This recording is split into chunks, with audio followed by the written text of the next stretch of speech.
oleh Sarung Al-Samsi.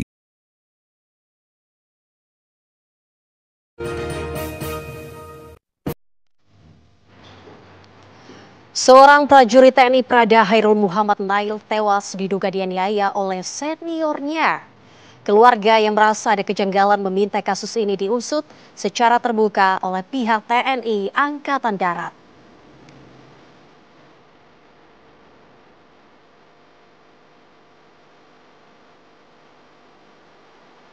Presiden Prabowo Subianto mengajak semua pihak untuk menghormati para pemimpin dan para pendahulu yang telah berjasa untuk Indonesia, tidak terkecuali kepada Presiden ke-7 Joko Widodo. Prabowo juga meminta untuk tidak mencari-cari kesalahan mereka.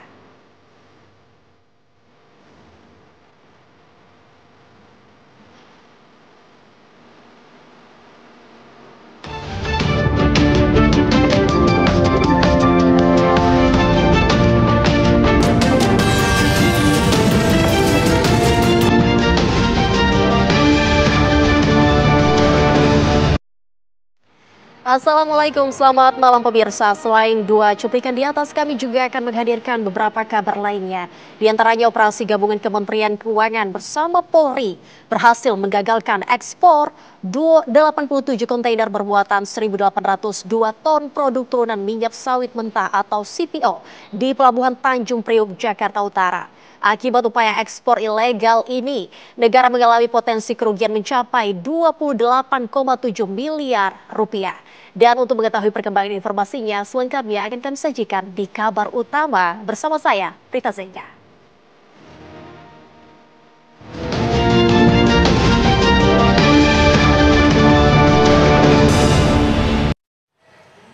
Kita awali dengan informasi yang pertama pemirsa, diduga panik lantaran berantem dikejar sang suami. Ibu rumah tangga yang mengendarai mobil kabur usai menabrak pengendara motor dan mobil box. Usai menabrak pengendara motor dan mobil box, mobil yang dikendarai oleh seorang ibu rumah tangga diberhentikan paksa oleh sejumlah warga di Jalan Mawar Merah 2, Pondokopi, Jakarta Timur, Kamis siang. Akibat tabrakan tersebut, mobil yang dikendarai rusak parah di bagian depan mobilnya. Kesaksian warga yang berada di lokasi mengatakan kejadian tersebut karena pengendara mobil panik dikejar oleh suaminya. Meski ibu rumah tangga dan anak-anaknya tidak mengalami luka, namun pengendara motor yang ditabrak mengalami luka dan patah tangan dan langsung dibawa ke rumah sakit terdekat untuk mendapatkan pertolongan. Hingga saat ini belum ada keterangan resmi kronologi dari kepolisian dalam insiden tabrakan tersebut.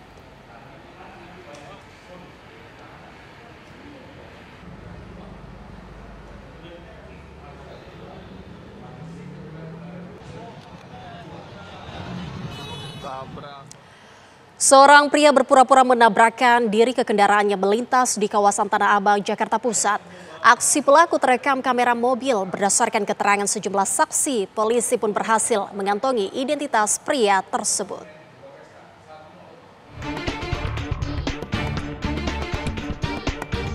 Sebuah kamera mobil merekam detik-detik seorang pria menabrakkan diri ke kendaraan yang melintas di kawasan Tanah Abang, Jakarta Pusat. Pria ini berdiri di tengah jalan saat kendaraan melintas dari Jalan Kiai Haji Mas Mansur menuju Jalan Cideng, Jakarta Pusat. Namun saat pengemudi menghentikan kendaraan, pria ini menabrakkan diri ke mobil dan terjatuh hingga tergeletak di tengah jalan. Mengetahui modus pelaku, pengemudi ojek online menyuruh pengendara mobil melanjutkan perjalanan. Video aksi pria tersebut pun viral di media sosial. Polres Jakarta Pusat telah memeriksa keterangan sejumlah saksi dan sudah mengantongi identitas pelaku. Berdasarkan dari pantauan sosial media dan beberapa link yang dikirim oleh teman-teman jurnalis juga sudah kami lihat dan kami telusuri bersama dengan Polsek Metro Tanah Abang di lokasi kejadian. Jadi dari lokasi kejadian kami sudah memperoleh beberapa saksi juga yang kurang lebih menerangkan bahwa yang menabrak itu identitasnya siapa dan bagaimana keadaannya. Benar, jadi yang berada dalam video itu sudah teridentifikasi. Pelaku terindikasi mengalami gangguan kejiwaan, namun polisi masih melakukan penyelidikan kasus ini untuk memastikan ada tidaknya unsur pidana dari motif pelaku.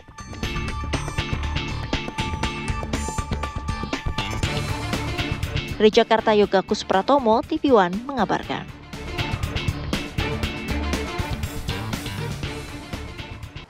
Pemirsa, seorang prajurit TNI Prada Hairul Muhammad Nail tewas diduga dianiaya oleh seniornya. Keluarga yang merasa ada kejanggalan meminta kasus ini diusut secara terbuka oleh pihak TNI Angkatan Darat. Inilah rekaman video milik keluarga yang diambil di dalam rumah sakit yang memperlihatkan Prada Hairul Muhammad Nail, anggota TNI Angkatan Darat dari Satuan Batalion Arhanud 4 AAY, meninggal dunia dengan kondisi di tubuhnya penuh luka lebam. Prada Hairul Muhammad Nail ditemukan tewas di Barak Batalion Arhanud 4 AAY pada 11 Oktober 2025 lalu di Kecamatan Sombaopu, Kabupaten Goa, Sulawesi Selatan setelah diduga dianiaya oleh seniornya di dalam barak. Untuk mengungkap kasus tersebut, pihak keluarga korban sempat membawa jenazah Prada Hairul ke Rumah Sakit Syekh Yusuf Goa. Namun pihak keluarga yang menemukan kejanggalan atas penyebab kematian meminta dilakukan autopsi ulang di Rumah Sakit Bayangkara, Polda, Sulawesi Selatan. Hingga kini keluarga korban terus menuntut keterbukaan dan keadilan dari pihak TNI Angkatan Darat, khususnya bagian polisi militer yang menangani kasus ini. Harapan kami serahkan sepenuhnya kepada pihak yang berwajib, yaitu pihak Pomdam, untuk betul-betul dalam penyelidikan ini dituntaskan sebaik-baiknya, dan kami harap sebaik-baiknya. Dan kiranya di saat tahap kedepannya kami bisa dihadirkan untuk menghadiri rekonstruksi kejadian pembunuhan adik kami. Dari informasi yang diperoleh, pihak TNI Angkatan Darat melalui penyelidikan internal telah memeriksa 3 orang anggota TNI yang diduga terlibat dalam tewasnya Prada Hairul Muhammad Nail di baraknya saat itu. Dari Kabupaten Goa, Sulawesi Selatan, Idris Tajana, TV One mengabarkan. Apa perkembangan dari penyidikan kematian prajurit TNI Prada Hairul Muhammad Nail yang diduga tewas akibat dianiaya seniornya? Sudah ada reporter TV One Firda Jumardi yang siap dengan perkembangan terbarunya langsung dari Makassar, Sulawesi Selatan.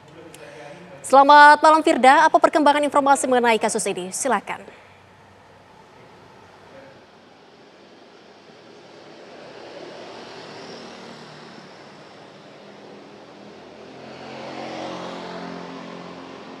Ya, Prita Zega dan juga pemirsa terkait kasus tewasnya Prada HMN di Barak Yon Arhanud 4 AAY di Kabupaten Goa, Sulawesi Selatan yang diduga mendapat kekerasan dari seniornya dengan dalih memberikan pembinaan. Saat ini polisi militer Kodam atau Pomdam 14 Hasanuddin telah menahan 3 oknum anggota TNI yaitu Prada AG, Prada WE, dan Prada FL. Ketiga prajurit ini masih berstatus sebagai saksi dan keterlibatannya ini masih dalam tahap pendalaman. Di mana hingga saat ini memang ketiganya belum berstatus sebagai tersangka. Penyidik masih memeriksa saksi dan mengumpulkan barang bukti untuk menemukan pelaku yang menyebabkan tewasnya Prada HMN di kamar mandi baraknya pada Sabtu 11 Oktober 2025 lalu. Jika kita menilik ke belakang, pemirsa, korban sempat dilarikan ke rumah sakit tetapi sayang nyawanya ini tidak dapat tertolong. Adapun kesaksian dari keluarga ini menyebutkan jenazah Prada HMN ini memiliki sejumlah luka lebam sehingga ini keluarga meminta untuk dilakukannya autopsi di Rumah Sakit Bayangkara Makassar. Jika saya detailkan dari keterangan dari keluarga ini terdapat luka lebam seperti di sekitar telinga kiri dan juga telinga kanan, kemudian juga di bagian leher belakang, punggung, paha, betis, hingga kaki, pemirsa. Dan hingga saat ini keluarga Prada HMN terus mendorong agar penyelidikan kasus ini berjalan secara transparan, tentunya juga adil, dan kami juga tentunya akan terus mengupdate bagaimana perkembangan kasus penyelidikan ini untuk kedepannya. Demikian, Prita Sega. Baik, terima kasih Firda Jumardi mengabarkan langsung dari Kabupaten Goa, Sulawesi Selatan. Selamat bertugas kembali. Kita ke kabar lainnya pemirsa, keluarga dosen yang ditemukan tewas secara mengenaskan di dalam kamar rumahnya mendatangi Mapolres Bungo, Jambi. Kedatangan keluarga korban yang didampingi kuasa hukumnya untuk melihat proses pendalaman kasus hukum terhadap tersangka. Keluarga juga berharap pihak kepolisian bisa menyelesaikan kasus ini dengan cepat dan memberikan hukuman setimpal kepada pelaku yang merupakan oknum anggota kepolisian. Hingga saat ini, pihak keluarga masih merasa terpukul atas pembunuhan terhadap korban EY yang dihabisi oleh pelaku secara keji dan tragis. Tidak hanya membunuh korban, tersangka juga mengambil barang milik korban berupa 1 unit mobil dan 1 unit sepeda motor serta perhiasan lainnya. Sebelumnya, EY ditemukan tewas secara mengenaskan di kamar rumahnya dalam keadaan tubuh terbaring dengan kepala tertutup bantal dan diselimuti sarung pada Sabtu siang lalu.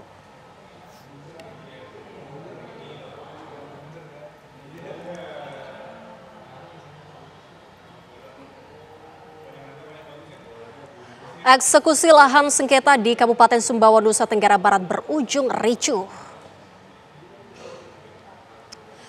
Sebelum tiba di lokasi lahan, petugas kepolisian dari Polres Sumbawa dan Brimob Polda NTB dihadang massa yang memblokade jalur lintas Sumbawa Lombok.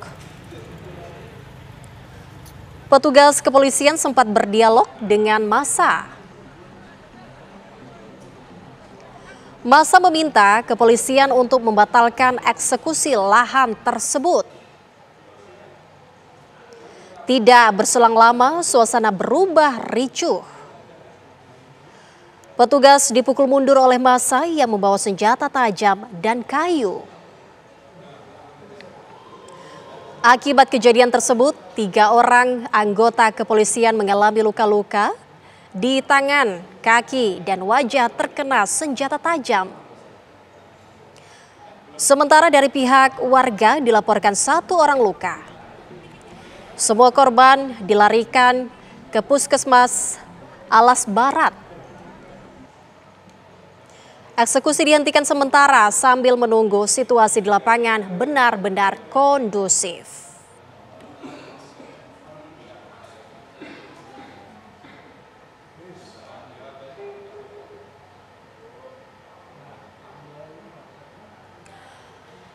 Ya pemirsa, Wakil Presiden ke-10 dan 12 Yusuf Kala murka saat melakukan tinjauan langsung di lahan seluas 16,4 hektar yang diserobot. Hal ini terjadi saat JK meninjau lahan di Jalan Metro Tanjung Bunga, Kota Makassar, Sulawesi Selatan. JK menegaskan jika lahan kosong seluas 164,151 meter persegi ini sah karena sesuai kepemilikan sertifikat. Lahan ini dimiliki PT Haji Kala usai membeli secara langsung kepada ahli waris Raja Gowa 35 tahun lalu dalam kondisi tidak bersengketa. Namun saat ini lahan 16,4 hektar ini dalam proses hukum antara perusahaan PT Haji Kala dan PT Gowa Makassar Tourism Development atau GMTD Tbk. JK juga menyebut nama Manyombalang yang muncul dalam gugatan bukan pihak yang berkaitan dengan PT Haji Kala.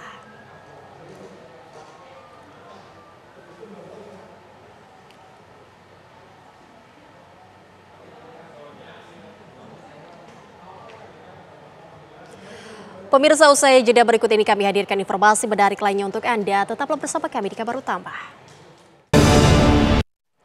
Masih bersama kami di Kabar Utama. Pemirsa, Badan Narkotika Nasional bersama tim gabungan Barreskrim Polri menggerebek komplek Permata atau yang dikenal dengan Kampung Ambon di kawasan Kedaung Kali, Angke, Cengkareng, Jakarta Barat. Operasi penggerebekan dipimpin oleh Kepala Badan Narkotika Nasional Indonesia, Komjen Pol Suyudi Aryo Seto.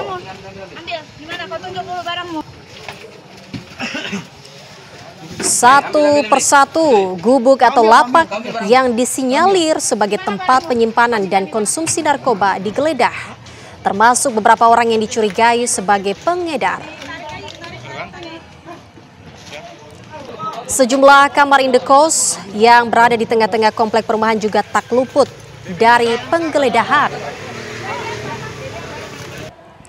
Hasilnya, petugas mendapati narkoba jenis sabu dan ganja yang telah dikemas dalam puluhan paket klip plastik berbagai ukuran.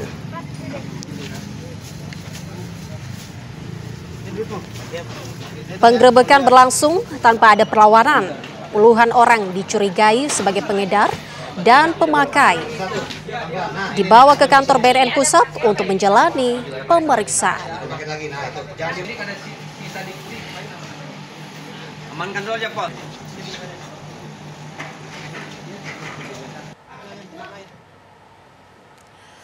Seorang pria berlagak jadi koboi jalanan di Tol Cisumdawu, Sumedang, Jawa Barat. Perilaku pria tersebut terekam CCTV dan kamera warga saat mengancam seorang pekerja perbaikan jalan tol sambil merampas ponsel korban.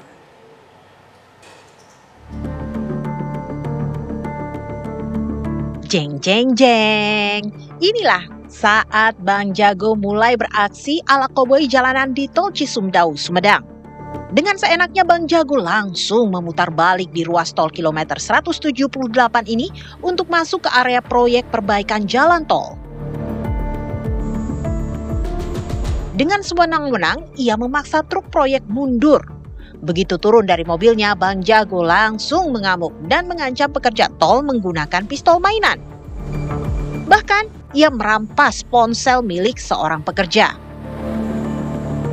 Tindak kekerasan ini langsung dilaporkan ke Polres Sumedang yang mengirimkan tim Resmob Satreskrim untuk menangkap Bang Jago. Kurang dari 24 jam, ia pun ditangkap.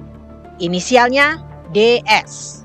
Orangnya sama, tapi tampang garanya sirna. Ia tertunduk malu saat dihadapkan ke media dalam pengungkapan kasus premanisme bersama preman-preman lain. Kapolres Sumedang menyebutkan DS adalah maklar jual beli mobil. Yang mana tersangka ini menggunakan mobil dan melakukan aksi premanisme terhadap karyawan tol CKJT yang sedang melaksanakan tugas di jalan tol dalam perbaikan tol Cisumdawu, ya. Modusnya pura-pura menanyakan sesuatu yang kemudian akhirnya mengambil HP dari pegawai tol tersebut dan memukul pegawai tol tersebut sehingga luka dan membawa kabur HP menggunakan mobil yang dikendarai. Seperti dilihat rekan-rekan media, sebelah kanan saya itu mobil yang digunakan oleh tersangka. Ya, begitu mengambil HP langsung tancap gas kabur. Polisi sendiri masih menggali keterangan dari DS tentang motifnya melakukan perbuatan nekat di Tol Cisumdawu tersebut. Untuk sementara, jalan tol bakal aman dari ulah DS karena polisi menjeratnya dengan 3 pasal KUHP dengan ancaman hukuman maksimal 12 tahun penjara.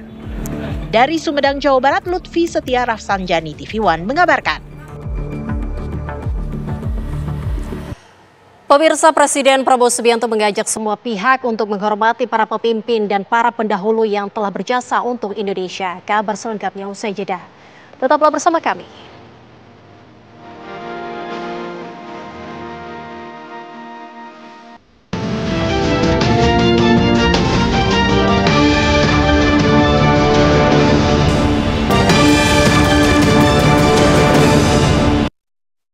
Terima kasih Anda kembali di Kabar Utama. Pemirsa, Presiden Prabowo Subianto mengajak masyarakat untuk menghormati para pemimpin terdahulu dan tidak mencari-cari kesalahan mereka. Hal itu dikatakan oleh Prabowo dalam sambutannya saat peresmian pabrik PT Lotte Chemical Indonesia hari ini di Cilegon, Banten. Seharusnya atau saya kemarin juga mengundang atau saya minta diundang Presiden Joko Widodo, Presiden ke-7 ya. Karena bagaimanapun ini salah satu prestasi beliau, ini dimulai di zaman beliau, juga hasil kesepakatan, hasil lobby beliau dengan pimpinan Korea. Jadi sepantasnya beliau ke sini, ya. Hanya beliau minta maaf, beliau telepon saya, beliau belum bisa hadir, dan saya juga sampaikan kita maklumi, ya.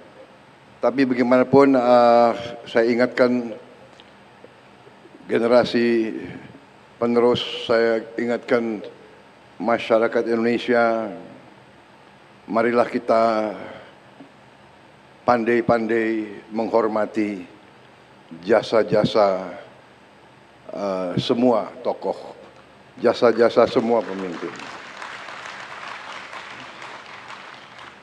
Pemimpin itu manusia. Apakah pemimpin maha paripurna? Ya tidak. Pemimpin pasti ada kekurangan, tapi pada esensinya marilah kita punya rasa keadilan di hati kita. Marilah kita menjadi manusia yang jernih. Marilah kita menghormati orang tua, menghormati semua yang berjasa. Sampaikan di sini bahwa ini contoh, dan ini juga kenapa saya tadi ingatkan, saya minta Pak Jokowi diundang, ya. Karena saya lihat kok ada mulai budaya yang tidak baik, ya. Pemimpin dikuyu-kuyu, dicari-cari.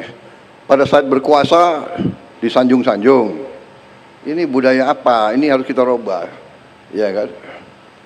Ini harus kita rubah. Saya bukan Prabowo takut sama Jokowi. Prabowo masih dikendalikan oleh Pak Jokowi. Enggak ada itu. Pak Jokowi itu enggak pernah nitip apa-apa sama saya. Ya saya harus katakan yang sebenarnya, kan begitu. Pak Prabowo takut sama Pak Jokowi. Nggak ada itu. Untuk apa saya takut sama beliau? Oke, aku hopeng sama beliau, kok takut? Iya kan? Sudahlah, saudara-saudara. Beliau memimpin 10 tahun, diakui dunia bagaimanapun. Inflasi di bawah beliau cukup bagus. Pertumbuhan bagus, iya kan? Come on, harus kita yang bener lah, yang jujur lah, ya kan? Ngono yang ngono gitu, ya kan? Ya, Pak Androsoni, bener nggak? Gimana itu bahasa Banten? Ngono yang ngono gitu. Ya nojo ngono, kan gitu. Bagaimana pakar komunikasi politik memaknai pidato Presiden Prabowo Subianto? Sudah bergabung bersama kita Profesor Nyarwi Ahmad, pakar komunikasi politik Universitas Gadjah Mada. Selamat malam, Prof. Bagaimana kabarnya? Sehingga baik. Ya, Prof, ini ada yang menarik di pidato Presiden dalam peresmian PT Lotte Chemical ini, bahwa dia menegaskan bagaimana hubungannya dengan Presiden Jokowi, begitu, Presiden ke-7 Joko Widodo, kalau mereka ini sahabat, bahkan dia tidak takut dengan Jokowi. Apa sebenarnya yang bisa dianalisa dari pernyataan Presiden Prabowo Subianto? Ya, sehingga yang pertama saya kira Pak Prabowo ini kan mempertegas ya, dengan berbagai banyak asumsi yang selama ini berkembang gitu. Yang pertama kan Pak Prabowo dianggap masih tidak independen gitu ya dengan Pak Jokowi gitu. Karena kalau kita lihat kan sejarahnya proses kemenangan Pak Prabowo ini tidak lepas dari dulunya dukungan Pak Jokowi gitu ya. Sehingga opini-opini itu masih berkembang. Sehingga ada penegasan gitu. Ya, tidak ada ketakutan dari Pak Prabowo kan terhadap Pak Jokowi. Artinya Pak Prabowo ini independen terhadap selama ini tuduhan-tuduhan yang mengatakan pemerintahan Pak Prabowo ini sepertinya kok masih di bawah bayang-bayang Jokowi, dan itu menegaskan kan Prabowo tidak ada dalam bayang-bayang Jokowi, kira-kira itu yang pertama. Terus yang kedua, kalau kita lihat kan di dalam pernyataan-pernyataan tersebut misalnya bukan berarti Pak Prabowo ini gitu tidak menghormati Pak Jokowi kan gitu, justru sebaliknya. Kalau kita lihat apa yang disampaikan gitu justru menghargai pemimpin sebelumnya, dan saya kira yang disampaikan Pak Prabowo itu bukan sekedar mempertegas posisinya ya, bahwa dia menghormati gitu ya, dia bahasanya tadi menjunjung apa istilahnya mikul dur mendem jero ya, istilahnya itu istilah yang dulu dipakai Pak Harto juga, artinya menghormati pemimpin sebelumnya. Dan itu kan yang ketiga ini yang saya kira menarik, Pak Prabowo mengajarkan kepada para pemimpin terutama saya lihat di dalam pemerintahan untuk tetap menghormati pemimpin sebelumnya dan menghargai gitu ya jasa dari pemimpin sebelumnya gitu. Nah, yang keempat yang saya kira menarik ya Zeka, ini juga ada pengakuan di mana karya yang sekarang misalnya dijalankan Pak Prabowo diresmikan itu tidak lepas dari kontribusi pemimpin sebelumnya, yaitu Pak Jokowi gitu. Dan itu hal yang sering kita lihat sebenarnya dalam berbagai mata rantai kepemimpinan presidenan di Indonesia. Jarang gitu ya ada seorang presiden apalagi mengawal proyek atau program yang besar itu selesai dalam masa pemerintahannya. Biasanya dimulai gitu ya oleh pemerintahan di masa sebelumnya, kemudian berlanjut program itu kalau dilanjutkan itu kemudian pada akhirnya diresmikan oleh pemerintahan berikutnya. Itu kan juga dulu misalnya contoh ya di masa Pak SBY itu proyek Suramadu misalnya, itu kan juga kita tahu itu dirancang di masa salah satunya di era kepemimpinan Bu Mega, kemudian berlanjut ketika diresmikan itu di masa pemerintahan Pak SBY. Dan saya kira itu sudah sering ya, terutama di periode pertama pemerintahannya. Nah tentu akan berbeda nantinya ketika Pak Prabowo gitu ya, seandainya ya kemudian maju lagi, kemudian terpilih lagi di periode kedua misalnya, nah itu ada kemungkinan proyek-proyek semacam program prestasi pembangunan seperti ini itu memang dirancang kemudian akan diresmikan juga oleh presiden yang merancang pemerintahan program tersebut misalnya seperti itu. Jadi saya kira itu hal yang wajar lah ya dilakukan, dan sudah selayaknya saya kira Pak Prabowo juga memberikan contoh gitu kepada para pemimpin yang lain. Artinya ini sebuah klarifikasi politik untuk menjawab kegelisahan publik begitu, bagaimana hubungannya dengan Jokowi dan mengapa kemudian harus dipertegas bagaimana hubungannya dengan Presiden Jokowi, Prof? Ya, pertanyaan menarik Zika, karena ini kan ada konteks yang lain ya Zika. Kenapa Pak Prabowo mempertegas kembali ya hubungannya dengan Pak Jokowi? Kan sebelumnya juga beberapa kali sebenarnya Pak Prabowo juga mempertegas hubungan baiknya dengan Pak Jokowi kan gitu. Karena selama 1 tahun lebih boleh dibilang 1 tahun pemerintahan Pak Prabowo itu kan banyak dinamika politik yang berkembang dengan berbagai asumsi-asumsi di mana Prabowo ini seakan-akan kok makin menjaga jarak dengan Jokowi kan gitu. Prabowo kok seakan-akan tidak sepenuhnya 100% melanjutkan apa yang pernah diagendakan pemerintahan Presiden Jokowi misalnya begitu kan gitu. Contoh misalnya orang meragukan apakah IKN dilanjutkan apa tidak. Nah kemudian kan ada jawaban IKN juga akan tetap dilanjutkan gitu ya. Terus ada lagi misalnya bagaimana dengan kereta Wus gitu ya, utang-utang yang ditanggung dari proyek kereta Wus. Kemarin Pak Prabowo mempertegas gitu ya, kalau kita simak pemerintah akan menanggung walaupun di sana ada kontroversi. Ini menanggungnya bagaimana? Apakah karena ini kan tidak sepenuhnya bisa di cover oleh APBN, dan itu juga disampaikan misalnya ada muncul ya tiktokan atau debat ya antara Menteri Keuangan gitu dengan pimpinan dan tentara. Menteri Keuangan mengatakan oh enggak dong itu mestinya dan tentara yang mengcover kan gitu. Nah belum lagi satu lagi Zeka ya, kemarin juga muncul misalnya tiba-tiba misalnya Budi Ari pimpinan Projo menyatakan bergabung ke Gerindra ya, minta izin bergabung Gerindra. Nah ini kan muncul spekulasi lagi apakah seperti Budi Ari meninggalkan Jokowi untuk bergabung ke Prabowo, atau ada hal lain misalnya yang terkait dengan dinamika hubungan Pak Jokowi dengan Pak Prabowo. Nah ini yang saya kira kemudian dalam tanda petik ya mendorong Pak Prabowo untuk mempertegas hubungan baiknya dengan Presiden Jokowi dan juga mengapresiasi prestasi yang sebelumnya pernah dicapai Presiden Jokowi. Itu saya kira sih, Kak. Oke. Baik, terima kasih Profesor Nyarwi Ahmad atas analisanya malam ini. Pastinya kita akan menunggu bagaimana dinamika hubungan antara Presiden Prabowo Subianto dan juga Presiden ke-7 Joko Widodo. Terima kasih atas waktunya, Profesor Nyarwi Ahmad. Selamat malam. Dan pemirsa, usai jeda kami hadirkan informasi menarik lainnya untuk Anda. Tetaplah bersama kami.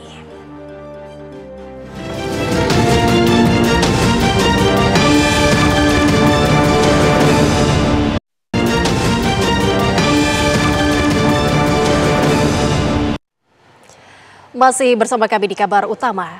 Pemirsa, Presiden Prabowo Subianto hari ini meresmikan industri petrokimia nafta crackers terbesar di ASEAN, yaitu Pusat Industri Petrokimia PT Lotte Chemical Indonesia di Cilegon, Banten.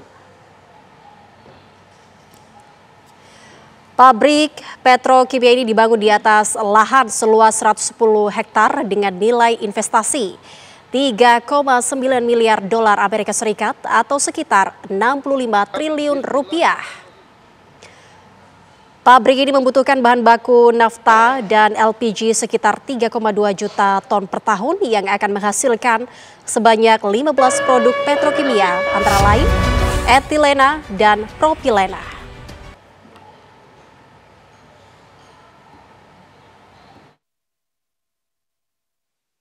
Tapi terima kasih, saya bangga hari ini bisa di sini dan ini suatu kehormatan. Terima kasih Chairman of Lotte, leaders of Lotte, thank you very much. Terima kasih. Mudah-mudahan saudara di sini berhasil. Kita wajib mengamankan, kita wajib menjaga semuanya karena ini membawa manfaat sangat besar bagi kepentingan seluruh rakyat Indonesia. Wakil Presiden Republik Indonesia Gibran Rakabuming Raka meninjau langsung progres proyek pembangunan lapangan Borarsi dan Pasar Sanggeng di Manokwari, Papua Barat. Lapangan Borarsi saat ini tengah direvitalisasi untuk menjadi pusat olahraga dan ruang terbuka publik bagi masyarakat Manokwari. Proyek ini merupakan bagian dari program pemerataan pembangunan infrastruktur olahraga di kawasan timur Indonesia. Usai meninjau lapangan Borarsi, Wapres Gibran melanjutkan kunjungan ke proyek revitalisasi Pasar Sanggeng. Kedua proyek ini diharapkan mampu mendorong pertumbuhan ekonomi dan kesejahteraan masyarakat khususnya di wilayah timur.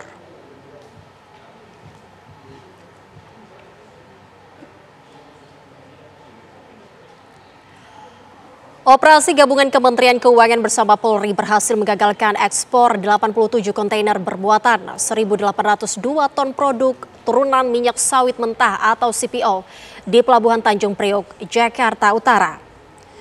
Awalnya muatan kontainer dikategorikan barang tidak kena bea keluar dan tidak termasuk larangan terbatas ekspor. Namun setelah diuji laboratorium, produk merupakan campuran nabati yang mengandung turunan CPO sehingga seharusnya kena bea keluar dan kewajiban ekspor. Akibat upaya ekspor ilegal ini, negara mengalami potensi kerugian mencapai 28,7 miliar rupiah. Kapolri Jenderal Listio Sigit Prabowo menegaskan pengungkapan ini merupakan tindak lanjut dari instruksi Presiden Prabowo agar aparat melakukan langkah tegas dalam mengurangi potensi kerugian negara akibat manipulasi ekspor. Untuk mengantisipasi modus serupa, operasi gabungan Kementerian Keuangan dan Polri saat ini tengah melakukan pendalaman. Ada sekitar 3 perusahaan lainnya yang akan diperiksa lebih lanjut.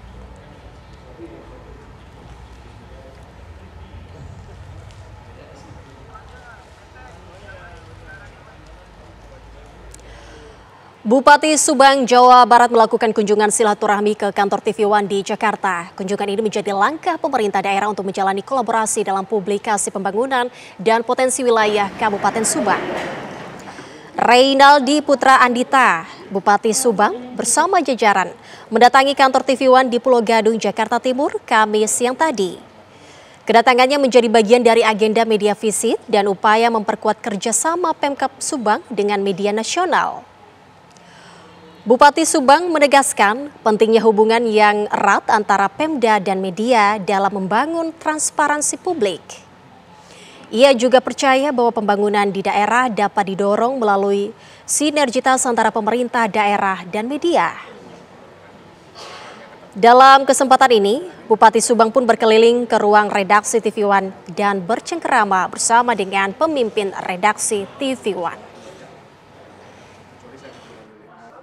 Tujuan kami ke sini yaitu menjalin komunikasi, silaturahmi, dan juga kolaborasi antara pemerintah daerah Kabupaten Subang dengan TV One. Mudah-mudahan kedepannya sinergi antara kami, pemerintah daerah dengan TV One bisa terbangun dengan lancar. Dan ini juga menjadi salah satu komitmen kami dan kolaborasi kami untuk memperkenalkan kekayaan alam yang ada di Kabupaten Subang, khususnya untuk seluruh masyarakat yang ada di Indonesia. Pemirsa, beragam informasi menarik lainnya akan kami hadirkan usai jeda. Tetaplah bersama kami.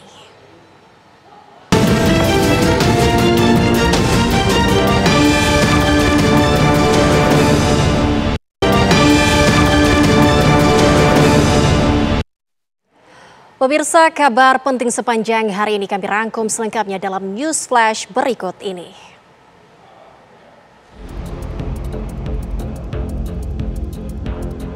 Prada Hairul Muhammad Nail ditemukan tewas di Barak Batalion Arhanum 4 AAY pada 11 Oktober 2025 lalu di Kecamatan Sombapau, Kabupaten Goa, Sulawesi Selatan setelah diduga dianiaya oleh seniornya di dalam barak.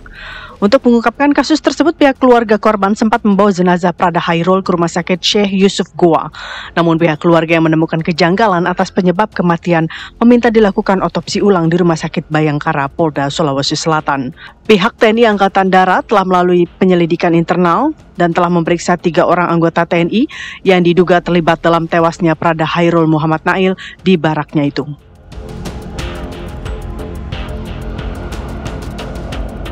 Kasus tewasnya seorang siswa yang jatuh dari lantai 8 sekolah internasional di kawasan Gading Serpong, Kelapa II, Tangerang, Banten viral di media sosial. Peristiwa yang menewaskan remaja berusia 13 tahun tersebut membuat warganet berasumsi adanya dugaan perundungan. Kepolisian Polres Tangerang Selatan pun mendatangi lokasi kejadian untuk mendalami peristiwa tersebut. Barang bukti berupa kamera CCTV telah diamankan dan kepolisian telah memeriksa 5 orang saksi yang merupakan guru dan teman korban.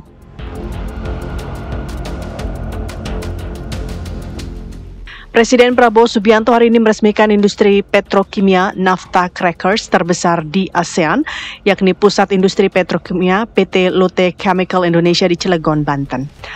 Pabrik petrokimia ini dibangun di atas lahan seluas 110 hektar dengan nilai investasi 3,9 miliar dolar Amerika Serikat atau sekitar 65 triliun rupiah. Pabrik ini merupakan bahan baku nafta dan LPG sekitar 3,2 juta ton per tahun yang akan menghasilkan sebanyak 15 produk petrokimia antara lain etilena dan propilena. Tim TV One mengabarkan. Kilas kabar tadi menutup jumpa kita di kabar utama malam ini. Sesaat lagi Anda akan menyaksikan kabar hari ini bersama dengan Haidar Fasal. Saya Prita Zega dan seluruh kru yang bertugas undur diri. Terima kasih, selamat malam, sampai jumpa.